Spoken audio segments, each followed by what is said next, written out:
Bienvenidos por primera vez a este podcast del mundo automotor que estoy haciendo yo, Dano de Biel y Pistión, de la mano de el gran Lucas Abriata, el hombre, el mito, la leyenda. Puede ser que algunos no nos conozcan porque venimos del mundo de YouTube, pero básicamente somos eso, somos youtubers que estamos en este mundillo ya hace más de 2 años y estamos tratando de introducirnos un poco en lo que es el mundo de los podcasts para ver de alguna manera extender ciertas ideas que quedan sin desarrollar a veces en los videos de YouTube. Entonces, por un lado, Lucas les puede contar un poquito de su historia en este mundillo. Creo que me gustan los autos desde que tengo 3 o 4 años y debo ser el único loco en Argentina que manejó un BMW con motor V12 de casi 30 años de edad como auto de todos los días y como único auto durante casi 2 años. Por otro lado, Dano también tiene un historial dentro del mundo de los autos. Así es. Sí, yo de la misma manera que Lucas estuvo manejando un V12 durante varios años como daily, yo manejé un Mazda con motor rotativo, con un motor Wankel, preparado además como daily durante muchos años, más de 5 años. Una decisión que en retrospectiva fue pésima, pero que me sacó muchísimas sonrisas durante todo el proceso. Así que básicamente lo que queríamos hacer con ese podcast es eso mismo. Hay un montón de ideas que uno a veces desarrolla en YouTube y el mismo formato de YouTube hace que esas ideas uno trate de compactarlas y resumirlas en un largo de entre 10 y como mucho 20 y pico minutos. Yo a veces me paso.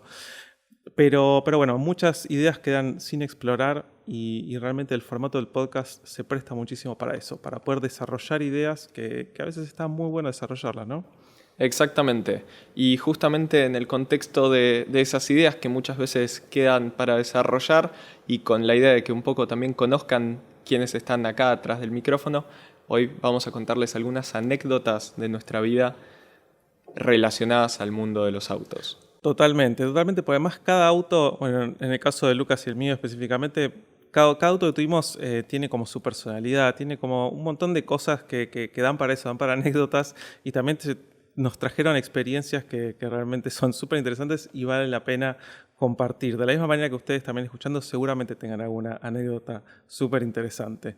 Entonces, ¿querés empezar vos, Lucas? ¿Alguna anécdota que tengas así de algún auto que hayas tenido? Vamos desde arácnidos a pistas de rally. Totalmente, hay de todo. Un podcast muy interesante con anécdotas. Hay de todo. Bueno, entonces voy a comenzar yo. Absolutamente. Hablando de eso de arácnidos. Bueno, esto viene por las recomendaciones que hace Facebook, las memorias que te trae Facebook de vez en cuando. ¿Qué me pasó una vez a mí? Esto sucedió hace 10 años. Yo en esa época tenía el RX-7, una RX-7 segunda generación del 91, blanca, motor porteado, motor Wankel rotativo 1.3 litros, 180, 170 caballos más o menos.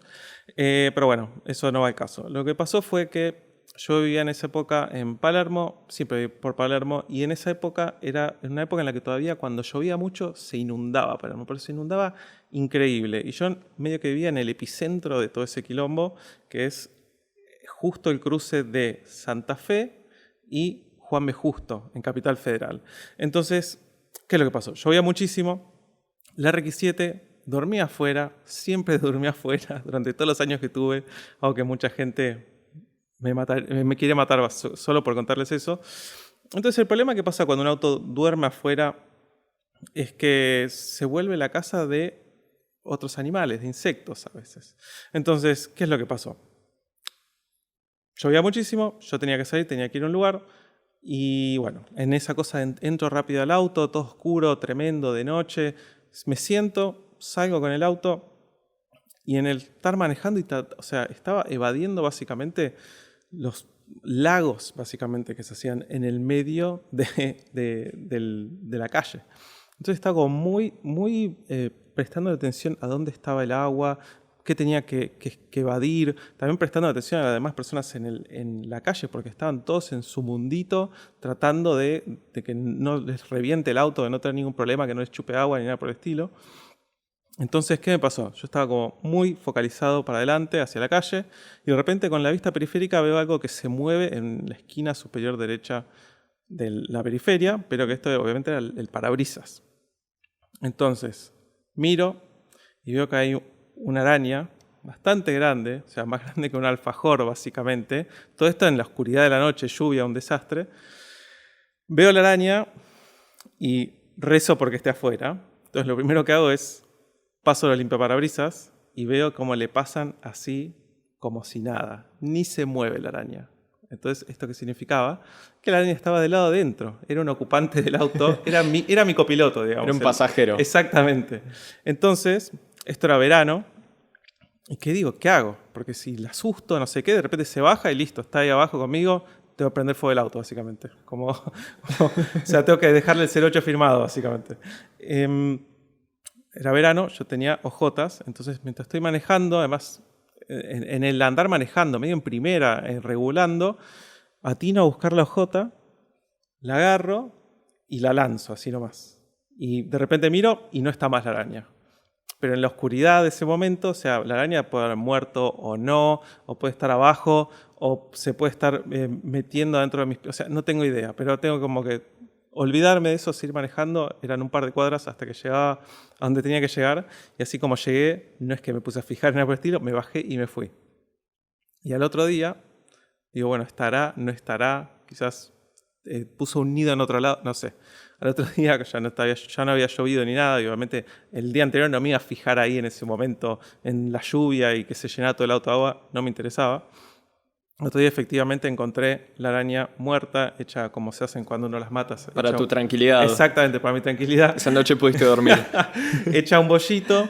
Y además de eso había todo una pátina así en el techo de todos los internals de la araña. Así que bueno, fue por lo menos cuestión de limpiar eso y listo. Ahora me puedo reír, pero en ese momento fue una situación de mucha tensión, sin lugar a dudas. Fue tremendo. Bueno, yo por suerte no tengo ningún encuentro con animales dentro del auto, si alguna que otra historia de algún encuentro cercano con algún animal en la ruta, pero eso en realidad ocurrió hace bastante poco. Estaba volviendo con mi novia en el Alfa Romeo 166, que actualmente tengo, desde Bariloche hacia Buenos Aires, y yo tuve la brillante idea de salir más o menos a las 4:30, 5 de la mañana, con una obsesión de aprovechar al máximo posible la luz diurna y viajar de día ese trayecto todo de un tirón. Ideal. Y cuando venía a 20, 30 kilómetros de la ciudad de Bariloche, recién salidos, de repente yo venía, no quiero decir velocidades ilegales, pero venía a unos 130 kilómetros por hora aproximadamente. Al límite. Y de repente mi novia empieza a gritar que frene, que para. Y yo digo, ¿qué pasó? ¿Un ataque? Y en ese instante que llego a pensar en ese ataque de locura que por ahí estaba teniendo mi novia, de repente lo veo justo al final de donde alumbran los faros. Había una bestia, un monstruo, un pie grande, parado en 4 patas en el medio de la ruta. Yo clavo los frenos y me doy cuenta cuando empiezo a clavar los frenos que voy a atropellar a pie grande. Tal cual. Justo Entonces, el único ejemplar. El único ejemplar. Atino a tirarme a la banquina y paso a esta bestia a 40 kilómetros por hora por la banquina. Es decir, que no hubiese sido tan grave. Pero cuando lo estoy pasando me doy cuenta que es el ciervo más grande que vi en mi vida, que vimos cualquiera de los dos en nuestra vida.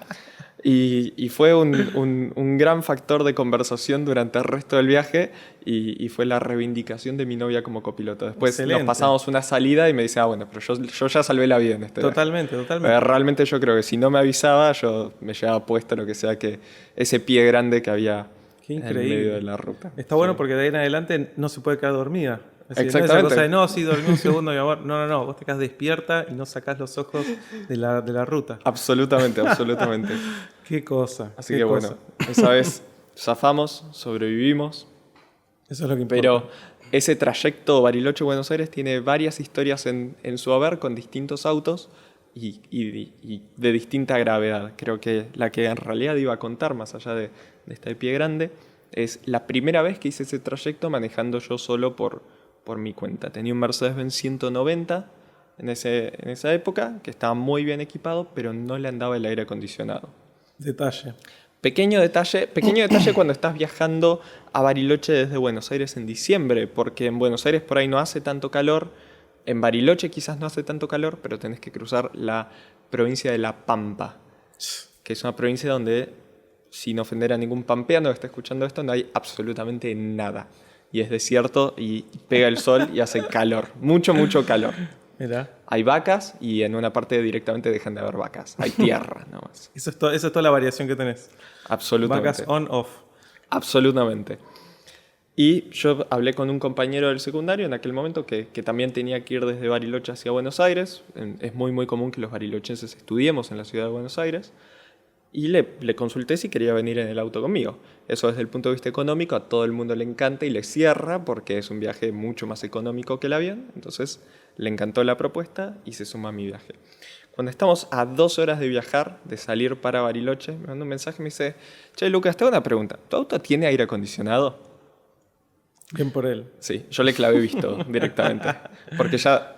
Y cuando le clavé visto se dio cuenta cuál era la respuesta. La respuesta implícita. Implícita. Tal cual. Y me manda una captura de pantalla del pronóstico en la ciudad de Chacharramendi, que es una ciudad en el medio del desierto, de la ruta de la conquista del desierto en La Pampa, que hay una ola de calor y la máxima pronosticada es de 39 grados.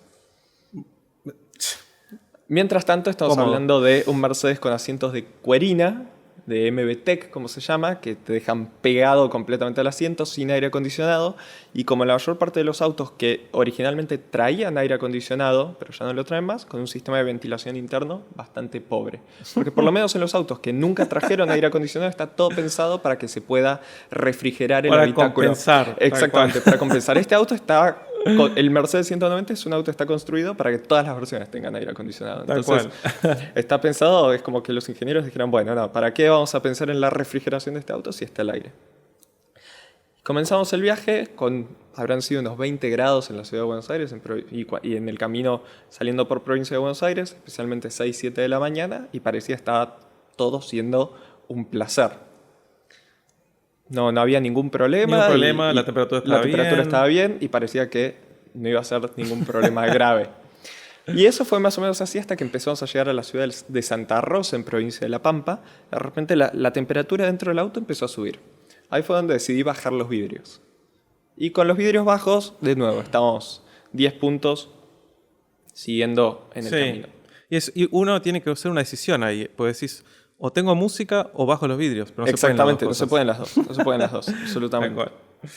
Me parece un sacrificio que vale la pena hacer a veces. El problema fue cuando llegamos a efectivamente la ruta de la conquista del desierto, que dado el horario absolutamente brillante que habíamos calculado, fue a las 3 de la tarde. Es decir, en pleno momento de sol, de calor y de 39 grados. Tal cual.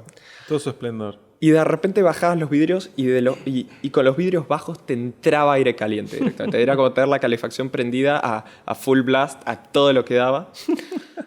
Y dijimos, bueno, por suerte en Buenos Aires yo compré aguas para refrigerar durante el viaje y para no morirnos absolutamente de calor, porque este es un trecho de ruta que son 200 kilómetros sin una estación de servicio, sin aire acondicionado, claramente sin absolutamente nada. Y voy a agarrar el agua, obviamente como habíamos estado viajando ya un par de horas con por lo menos 30 grados adentro del auto, estaba a 50 grados. Estaba para hacer mate. Para hacer mate, es decir, el agua de baja. Y no habíamos parado a almorzar entonces ya había un estado de deshidratación general adentro del auto y eran las 3 de la tarde y había que hacer 2 horas en esas condiciones. Una fiesta. Y de repente empezó a hacer más calor y nos empezamos a sentir mal directamente. Nos empezamos a sentir mal. Empecé a manejar en cuero directamente el auto. No me importaba pegarme a los asientos. O sea, estábamos los dos yo manejando y mi amigo en el asiento del acompañante sin remera. Un desastre y aún así muertos de calor y con agua estaba a 50 grados de temperatura. Y en un momento, en todo este delirio místico más o menos, decidimos parar un segundo a ver si de alguna forma detenidos podíamos encontrar alguna forma que hiciera un poquito más de frío. Frenamos el auto y en cuanto frenamos el auto nos dimos cuenta que había sido la peor decisión que tomamos en nuestra vida. Abro la puerta del auto y afuera era un sauna.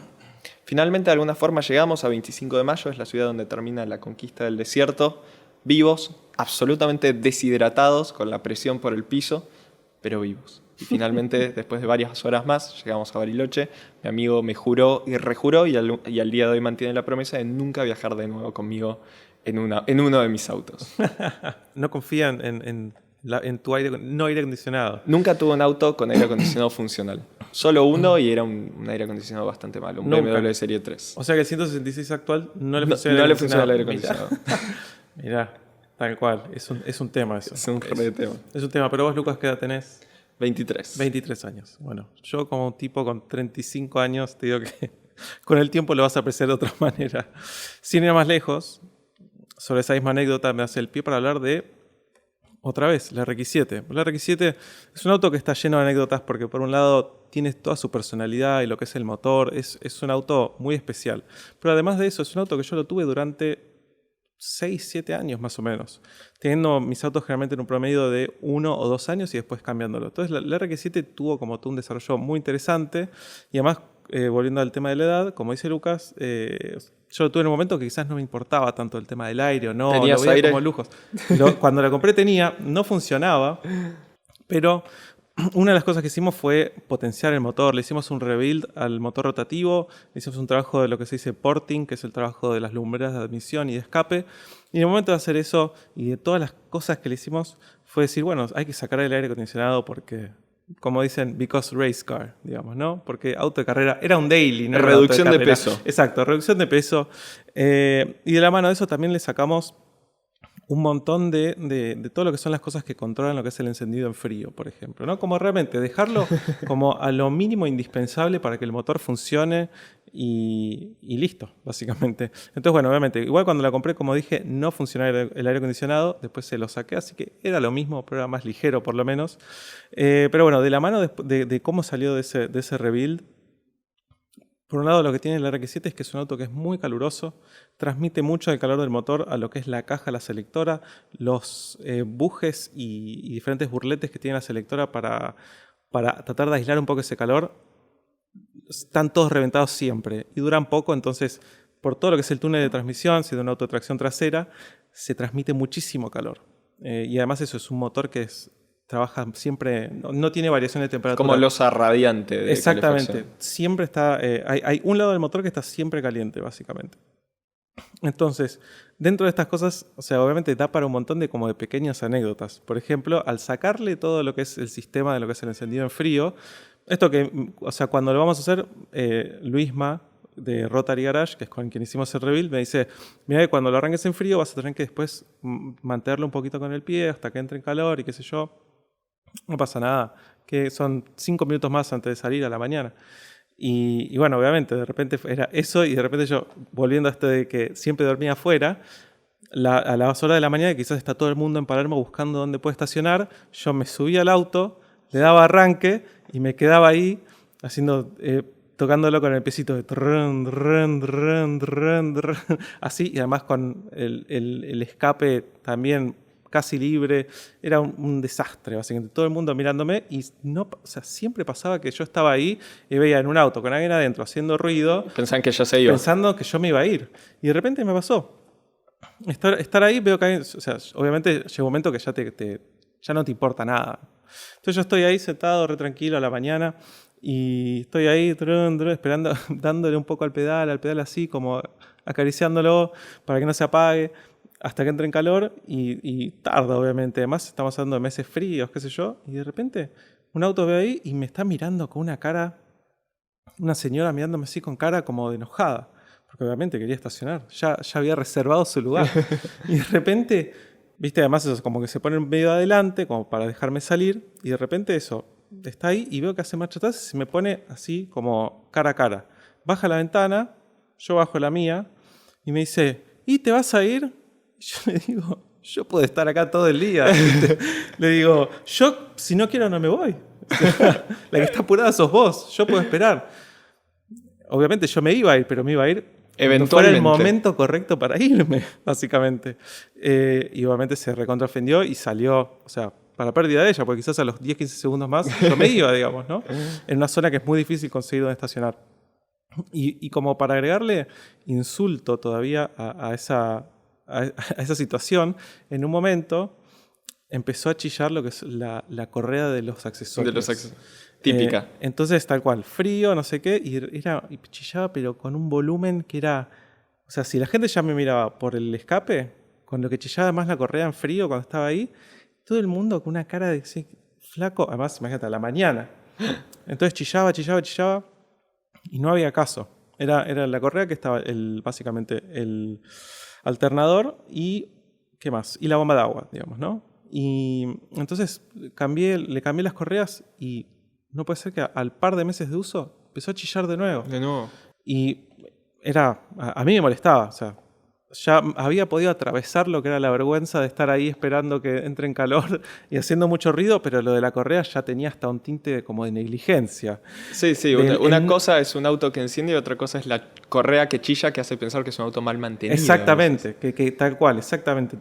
Comunica que está mal mantenido Sí. el auto. Entonces, ¿qué hice? Cuando me cansé de que hiciera tanto ese bardo, le saqué todas las poleas, todo el tema de lo que eran las correas del alternador, de la bomba de Era agua. fricción, en definitiva. Exactamente, saqué todo eso y le puse unas poleas y una correa, lo que se llama una polea Gilmer dentada, que medía como unos 5 centímetros de ancho, que son las poleas que se le ponen a las compresoras de los supercargadores.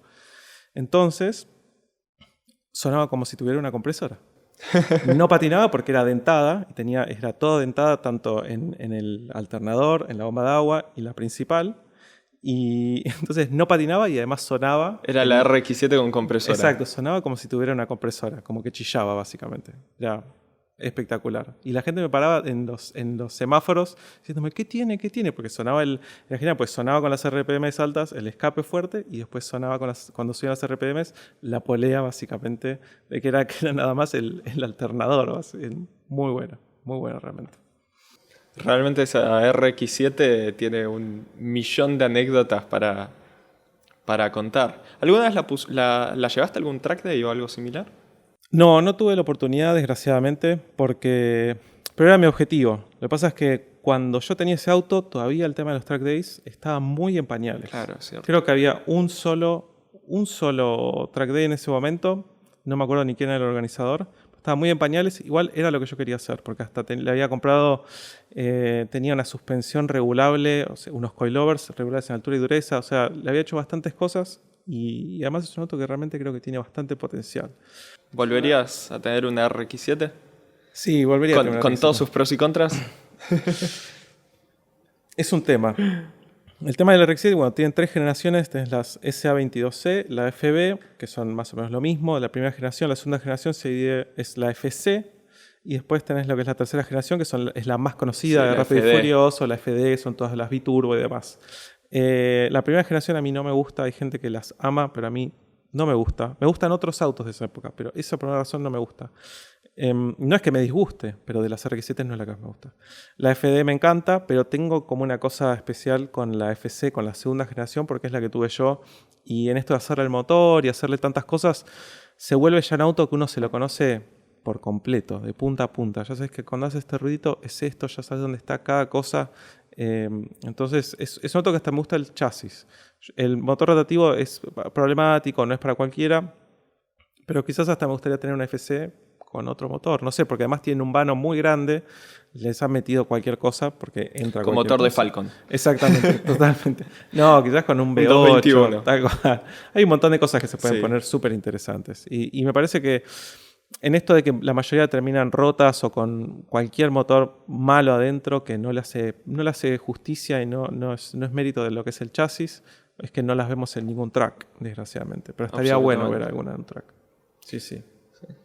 ¿Vos tenés algún auto de track? Yo actualmente sí, además del Alfa tengo un Daihatsu Charade porque no me podía comprar un Chevrolet Corsa, no podía tener un auto normal, quería tener un auto raro para track. Y es un Daihatsu Charade, no un GTTI como me dice la mayoría de la gente, que es lo primero que preguntan. Tal cual, que es el que siempre todo el mundo busca. Exactamente, un Charade GTTI sería un auto muy respetable para track, pero no, yo tengo un simple Charade 1.3, 16 válvulas, 5 puertas de la generación G200, que ahora tiene suspensión, próximamente llantas 13 x 7.5 para slicks. Lo importante es que es eso, que va a ser un track car. No va a ser Exactamente. un auto para calle, va a ser un auto dedicado para las pistas. En realidad empezó siendo una idea de decir voy a tener un auto para usar todos los días en la calle y además cuando hay un track day lo llevo a los track days y le doy a fondo y no se rompe porque bla bla bla es japonés y es confiable y toda esa zaraza Tal cual. que puede no ser del todo cierta. Ujú. Y después eventualmente esa manija, por así decirlo, del track day, de decir quiero hacer un mejor tiempo y quiero manejar más rápido y quiero hacer esto, te termina llevando a decir, bueno, y en el ya que estamos, pongámosle suspensión. Y saquémosle los asientos traseros y yo no los uso. El famoso ya que estamos. Exactamente, y de repente un día te das cuenta que tu auto no sirve para nada para la calle. Exactamente. Preguntale a mi RX7. No llegó a ese extremo, pero sí, estaba en camino de eso, básicamente. Sí, y es muy divertido en realidad ir a track days con un auto que nadie da 2 pesos y la gente hace bien en no dar 2 pesos porque sigue siendo el auto más lento en todos los track days. Así que está perfecto, pero... Hacen bien tal cual. Sí, hacen bien, pero es muy, muy divertido estar en un auto en el que le doy con los 2 pies al acelerador. Sin miedo. Sin miedo de nada más que mi propia seguridad física. Y mi propia seguridad física no es algo que me importe mucho.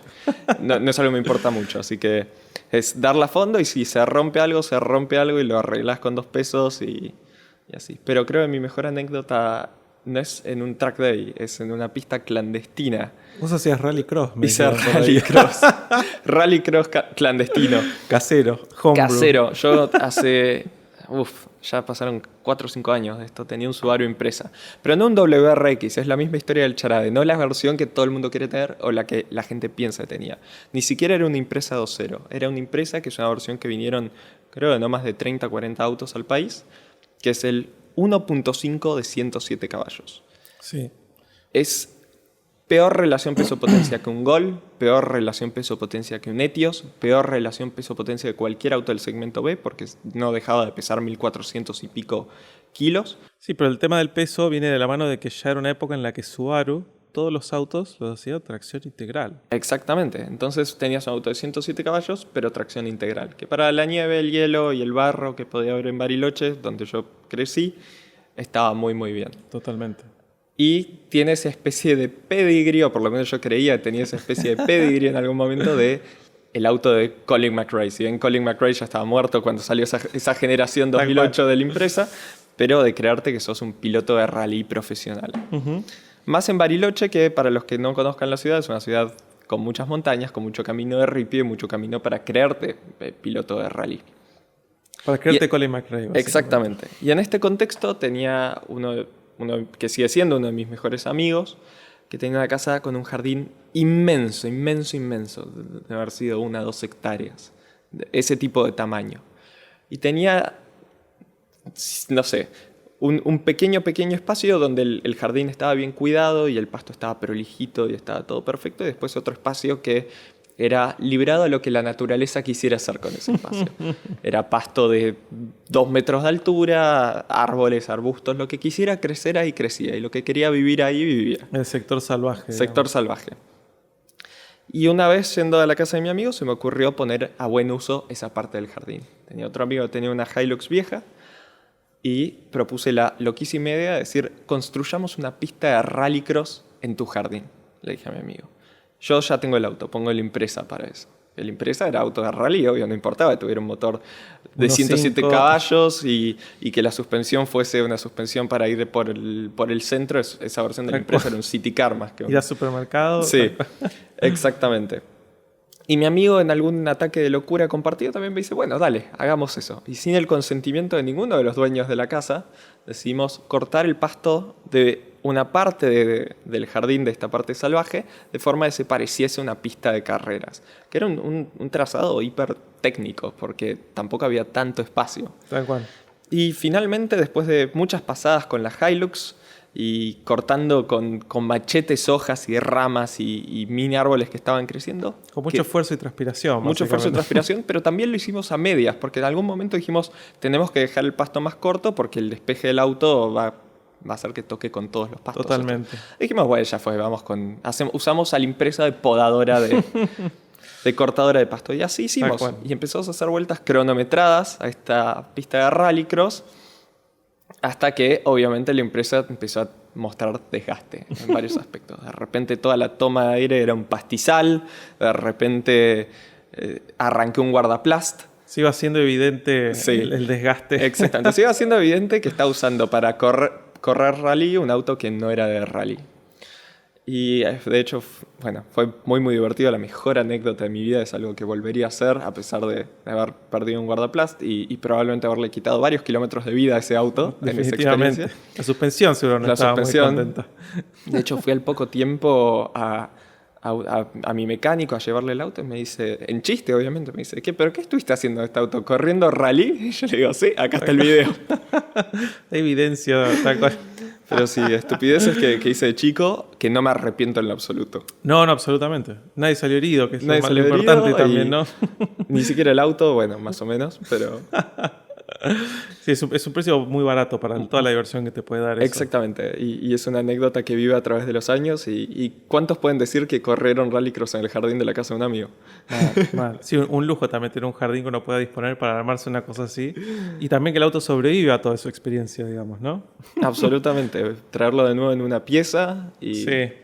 Sí, ni hablar. Pero bueno, ese auto si alguien está buscando un Subaru Impreza, no compre uno patente HB larga C 164, no lo recomiendo en absoluto. 5 puertas. 5 puertas, 1.5.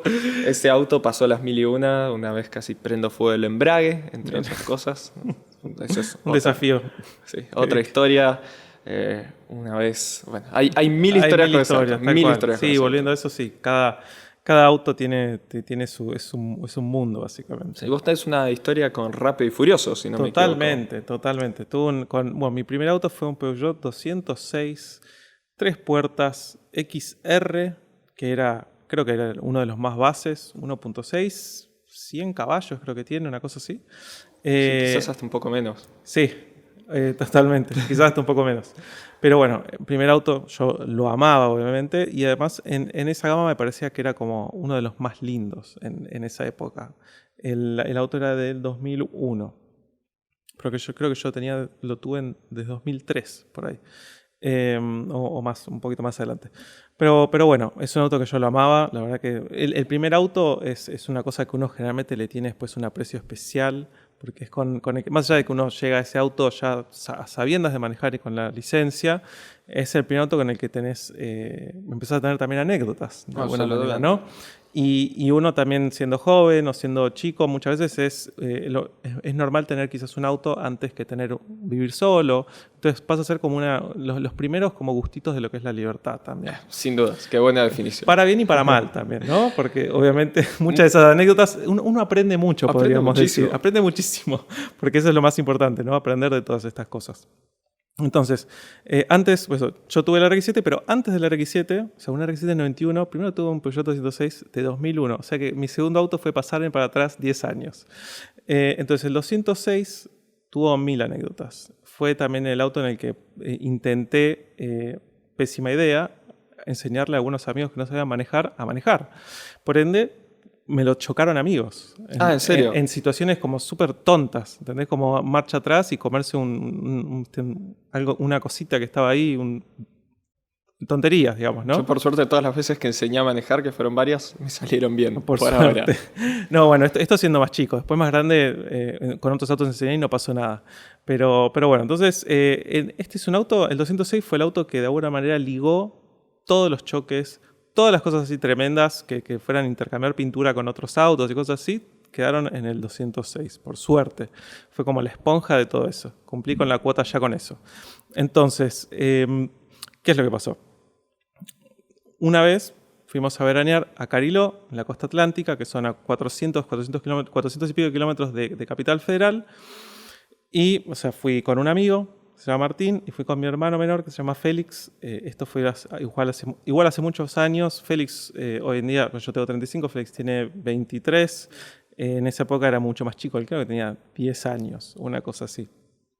Entonces, fuimos, buenísimo. Estaba mi vieja también, obviamente, vino con nosotros. No vino en mi auto, mi vieja fue con su auto, que tenía un Honda Civic de 2000, automático, divino, EX, una maravilla lo que andaba ese auto. Entonces, cuando fuimos, todo perfecto. Bueno, está esta cosa de cuando uno hace un viaje con varios autos que es a veces medio problemática, de los que son los sobrepasos. Absolutamente. Y a qué velocidad vamos, quién va liderando y quién sigue, que es para problemas generalmente. Entonces, bueno, la ida fue algo relativamente simple, no hubo ningún tipo de problema. En cambio, a la vuelta fue que se dio esta anécdota. El tema es así.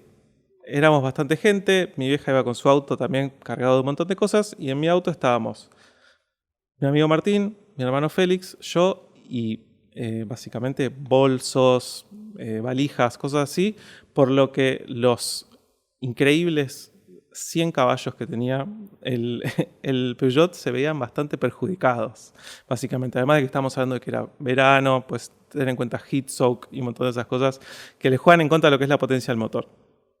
Entonces no estaba en su mejor performance. Tenía mucho que acarrear y no estaba produciendo la mayor cantidad de HPs que puede. Sí, de hecho ahí acabo de googlear la potencia del 206 1.6 que vino para la Argentina. 90 caballos. 90 caballos. 90 caballos asmáticos pero furiosos. En un buen día. En un buen día, exactamente. Entonces, cuando estábamos volviendo, pasó que había un camión enorme de estos que llevan autos que estaba yendo a más de 100 km por hora. Entonces, que es algo raro, porque generalmente los camiones suelen ser gente relativamente razonable que hace eso todo el tiempo y sabe que tiene que ir debajo de esa velocidad. Intenta no matar a los demás autos que circulan. Sobre todo que nadie muera, básicamente, que es un buen objetivo. Entonces suelen ir debajo de 90 km por hora para que uno los pueda sobrepasar y demás. Entonces, ¿qué es lo que pasó? Este camión estaba yendo a más de 100 km por hora, entonces ya se había hecho una cola gigante de autos detrás. Dentro de todos esos autos estaba de repente el Civic de mi vieja y nosotros atrás con el 206. Entonces, estar todo el tiempo ahí medio que saliendo, que viendo a ver en qué momento se da la oportunidad para sobrepasar y demás, y hasta que en un momento se manda mi vieja con el Civic y de atrás mío, en el momento que mi vieja se manda de atrás, o sea que yo me iba a mandar atrás de ella, en el momento que ella se manda, sale un auto atrás mío y se manda detrás de ella. Entonces, en eso de se manda detrás de ella, yo no me puedo mandar, me tengo que quedar del otro lado. Mi vieja pasa, está delante del camión, nosotros estamos detrás del camión. Entonces, mi vieja, imagino, mirando por el espejo, viendo a ver cuándo pasábamos, pero al mismo tiempo no querer sobrepasar mucho, pero para que nosotros podamos alcanzar. Entonces, nosotros también estamos ahí tratando de ver, a ver cuándo podemos, cuándo no podemos, porque obviamente teníamos nuestro carril que iba y el carril que venía, entonces eso obviamente representaba un riesgo, más con 90 caballos y un auto cargadísimo. Hasta que en un momento, bueno, me mando. Rebaje, voy, y el camión era larguísimo. Y viste, cuando estás ahí y que vas adelantándote, te vas adelantando, y veo mirando al costado diciendo, este desgraciado que no suelta el pie del acelerador. Estaba corriendo una picada. Exactamente. Entonces, las luces de los autos que venían enfrente estaban cada vez más cerca y flasheando, así como haciendo luces altas, como diciendo... Y lo que venía era una Hilux, básicamente. Hasta que en un momento, claramente, no íbamos a llegar. Y mi amigo de repente me agarra y me dice, ¡no, nos matamos! Fue como una cosa de segundos nada más, ¿eh? No, nos matamos. Y cuando ya estaba bastante cerca de la Hilux, me voy al pasto. No había guardarrail ni nada por el estilo. Me voy al pasto. Que fue eso, ir al pasto y empezar a frenar y que te vaya frenando el pasto. Y toda una cosa así medio como bastante agresiva, pero nada tremendo. Y toda una cosa así en silencio, hasta que frenamos y de repente silencio total. Entonces estoy yo al volante, mi amigo Martín acá al lado y detrás estaba Félix con 10 años que de repente del silencio lo rompe como un rompehielo diciendo ¡Rápido y Furioso! O sea, su apreciación de toda una situación súper dramática para él fue una montaña rusa. Se estaba matando de risa. Él la estaba pasando bárbaro. Por poco decía, vamos de nuevo. Exactamente. Así que en ese momento fue cuestión, ¿viste? Mi amigo me dice, ¿querés que maneje un poco yo? Yo le digo, no te preocupes, está todo bien. Y fue cuestión de reagruparnos. Yo no me quiero imaginar, pobre mi vieja, viendo por el espejo retrovisor toda esta película básicamente suceder. No me quiero imaginar los gritos que deben haber volado dentro de su auto. Pero bueno, ahí nos reagrupamos y después fuimos ya pensando, bueno, no nos vamos a complicar nuestro ritmo porque hay alguien andando en un camión a velocidades que no debería andar. Y después nada, se dio todo perfecto, pero es algo que quedó así para la posteridad. En el momento fue súper dramático y tenso, pero como dicen, esto de que todo lo malo con el tiempo se termina convirtiendo en algo humorístico, en algo de comedia. Exactamente. De una situación así sale una anécdota que le estamos contando hoy en el podcast. Era tragedia más tiempo es comedia. Es comedia. Básicamente. Sí. Vos también tenés alguna anécdota así, ¿no? Tengo una historia así dramática de esas que... Pero no con 90 caballos. No con 90 caballos, con un poquito más de potencia. unos 507 caballos. Sí, sí, tal cual, poquito. Era un BMW M5 que, contrario al V10 que piensa mucha gente que tiene, tenía swap de 5 motores puestos de 206 1.6, uno pegado al... Tal cual. No, era un M5 con el motor V10, que es un motor... Una belleza. Es un motor con... S85. Exactamente, un motor con un sonido absolutamente exquisito, con muchísimos problemas de confiabilidad, pero que tiene un motor que vale la pena. Es una maravilla. Es una maravilla. Que la gente compra ese auto porque es por el motor. Más que Exactamente. Lo que tiene el M5 no es, más allá de una aceleración impresionante, el E60, que es esa generación, es el sonido de ese motor. Y todo lo que implica el S85. Sí, V10, 5 litros, 507 caballos, tiene cuerpos de inyección individuales. Exactamente. O sea, una maravilla, una sinfonía del normal aspirado. Exactamente.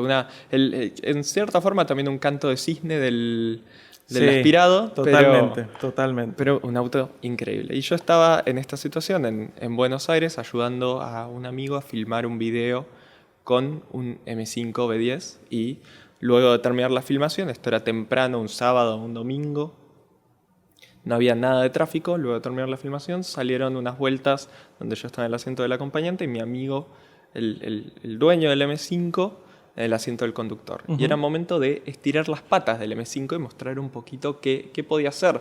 Porque cuando uno está filmando no pavea con el auto, por así decirlo. Totalmente. Uno escucha un poco el motor, pero hace las tomas que tiene que hacer.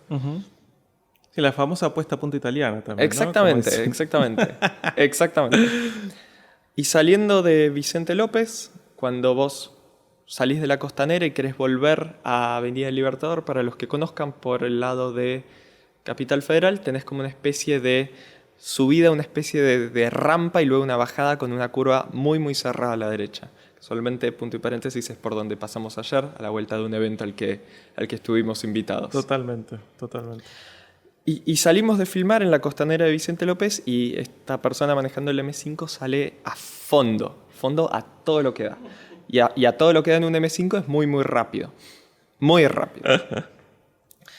Y nos subimos a esta especie de puente que tiene una curva cerrada cuando baja. Y yo sabía perfectamente que había una curva muy, muy cerrada ahí y veía el velocímetro del M5 y me daba cuenta que estábamos yendo muy rápido. Un pronóstico no favorable. No favorable. Y en cierta forma, si bien sabía que la persona estaba manejando, conocía ese auto y asumía que conocía los límites de ese auto. Tal cual. También hay algo que se llama física, que por más que estés en un M5, tiene sus límites. Hay que respetarla. Es imposible no respetarla, básicamente. Exactamente. Y ir a esa velocidad en un M5, yo creía que excedía un poquito los límites de la física. Tal cual. Pero tuvo un instante donde dije, bueno, si esta persona está por entrar a esta curva a esta velocidad, es porque el auto puede. Lo debe haber hecho antes. Y seguí pensando eso, o sea, ese mismo pensamiento de que el auto iba a poder doblar a esa velocidad, en esa curva, hasta el instante en el que me doy cuenta que estamos yendo a 90 grados, o sea, completamente perpendiculares, el auto apuntando al cordón y nosotros yendo de costado por el medio de Avenida Libertador a todavía una velocidad que no puedo ni nombrar. Pero yo, si mirabas para adelante, hacia el parabrisas, veías pasar un poste de luz, el cordón, un auto estacionado. Era como mirar por la ventana lateral en una situación normal. Totalmente. Pero estabas mirando para adelante. Y esa situación no es que estábamos con un Takumi haciendo un drift controlado. Exacto.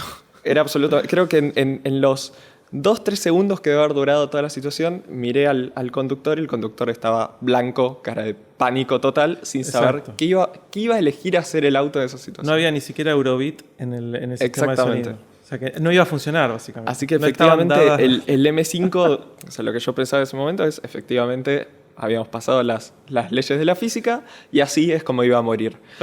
Una situación bastante glamorosa, en cierta forma. Totalmente.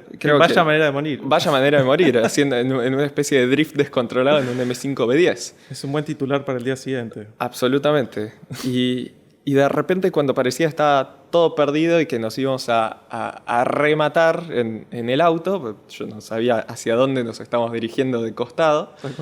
De repente, gradualmente empieza a bajar la velocidad y finalmente me doy cuenta que no nos vamos a morir. Que finalmente hicimos, no sé si es como 100 metros de costado, pero no vamos a morir. Ya el auto perdió suficiente velocidad. Y ahí es donde digo, ok, este auto se va a destruir completamente. Y eso tampoco era bueno para nada de lo que estaba pasando, ni para el video, ni para todos los lugares y redes sociales donde iba a aparecer un M5 destruido en Avenida Libertador. Sí. Inevitable Es eso. un desastre. Y luego pasa ese miedo y me doy cuenta que parece el auto va a frenar después de su drifteo de costado. Y justo cuando pienso eso, el auto agarra grip, tracción de nuevo y se va derecho hacia el cordón. Y Clásico. saltamos a como 20 kilómetros por hora un cordón alto de la vereda y frenamos a lo que deben haber sido literalmente 3-4 centímetros de una pared de cemento. Yo diciendo, bueno, un M5 que debe tener 2 milímetros de despeje del suelo, saltando ese cordón de la vereda, algo acá se rompió. Algo se tenga roto. Pero no había tiempo para esperar porque no queríamos que nadie venga a sacar fotos ni hacer nada raro de un M5 que se acaba de subir a la vereda. Entonces el dueño del auto salió a fondo a todo lo que daba, volvimos a bajar el cordón de la vereda que habíamos subido y salimos de nuevo a un lugar donde se pudiera pasar el ataque de vergüenza. Estoy seguro que tenía esta persona. Tal cual. ¿Pudieron hacer una evaluación de los daños? Hicimos una evaluación de los daños y no había ni un raspón, nada. No se había Increíble. marcado una llanta, no se había... Es loco porque además el M5 específicamente, ese modelo tiene como una trompa como con muchos picos. Y Exactamente, es muy loco. yo estaba segurísimo que algo se había roto, así que salimos sin un rasguño y de nuevo con una anécdota donde puedo decir que fui a mucha velocidad de costado en un M5. Una situación totalmente irresponsable que hoy se convierte en una anécdota. No bajo control, Exactamente. pero de costado sí. Espectacular. Exactamente. Espectacular. Así que esa fue tu anécdota Rápido y Furioso. Sí, y ese es probablemente el momento que más miedo tuve estando en un auto. Totalmente. Más son segundos que se hacen meses, básicamente. Meses, sí. Todo empezás a decir todas las cosas que no hiciste, que podrías haber hecho, tus proyectos. Sí, y es como que cuando estás en una situación así, sos consciente de todo lo que está pasando. Por ahí toda esta situación duró, bueno, como la tuya del 206, por ahí duró un par de segundos, pero parece que puedes contemplar todo. ¿Qué marca de auto está estacionado en la vereda? Totalmente. Todo lo que ocurre. Sí, como si fuera que se te abren todos los sentidos y sos una especie de esponja que puedes... después no te acordás de nada. No, es un momento que te es un shock así sensorial de todo. Es una locura, es una locura. Pero bueno, al fin y al cabo, esto es lo maravilloso de los autos. Y bueno, nosotros también que nos gusta y que quizás también muchas veces elegimos autos súper interesantes, que cada uno tiene su personalidad y demás, que con el pasar con el tenerlos, con el usarlos, con el quizás llevarlos a un track day o prepararlos, siempre te van dejando un montón de anécdotas y cosas así memorables, digamos, ¿no? Exactamente, y está bueno contarlas también. Exactamente, está bueno compartirlas, porque además, y bueno, muchas son compartidas, ¿no? Porque, por ejemplo, yo cuando armé la RX7 tengo muchas anécdotas con Luisma de Rotary Garage, que con él lo armamos. O bueno, de la misma manera me imagino que Lucas con todo lo que es el desarme y del charad y demás también. Cada auto es un mundo. Así que con eso entonces cerramos esta selección de anécdotas. Pues la realidad es que después de nosotros, nosotros habiéndolo hablado un poco, nos damos cuenta que tenemos un montón de anécdotas y bueno, elegimos un par que nos parecía que estaban buenos para compartir o por lo menos para abrir esta charla alrededor de eso. Tenemos un montón de otras también anotadas, así que quizás el día de mañana también amerita, si a la gente le entretiene y le parece meritorio, hacer otro video contando más anécdotas, pero de la misma manera nos parece que es interesante si ustedes que están escuchando del otro lado, si tienen sus propias anécdotas, que sin lugar a dudas las tienen, sin lugar a dudas. Así que nos gustaría que también nos comenten, nos compartan esas anécdotas, y quizás el día de mañana de esas mismas anécdotas, si hay alguna así que es maravillosa, podemos agarrar y comentarla o mencionarla en algún futuro podcast, que estaría buenísimo. Así que pueden, por el momento, pueden también seguirnos en redes sociales. Exactamente. Delay Pistón en Twitter, YouTube principalmente e Instagram. Exactamente. En mi caso, Lucas Abriata también en Twitter, YouTube e Instagram, principalmente YouTube. Efectivamente, sí. Nuestro canal principal es de YouTube. Como siempre en Instagram hay como está todo la puerta a lo que es YouTube y un poquito más. Básicamente para la gente que le gusta también quizás ver un poco más del día a día. Y bueno, con esto entonces me parece que cerramos este primer podcast. Exactamente. Que espero esperamos que les haya sido entretenido, que les haya gustado. Y nos vemos el domingo que viene. Exactamente, así es. Así que nos estaremos viendo nuevamente muy pronto y gracias por acompañarnos.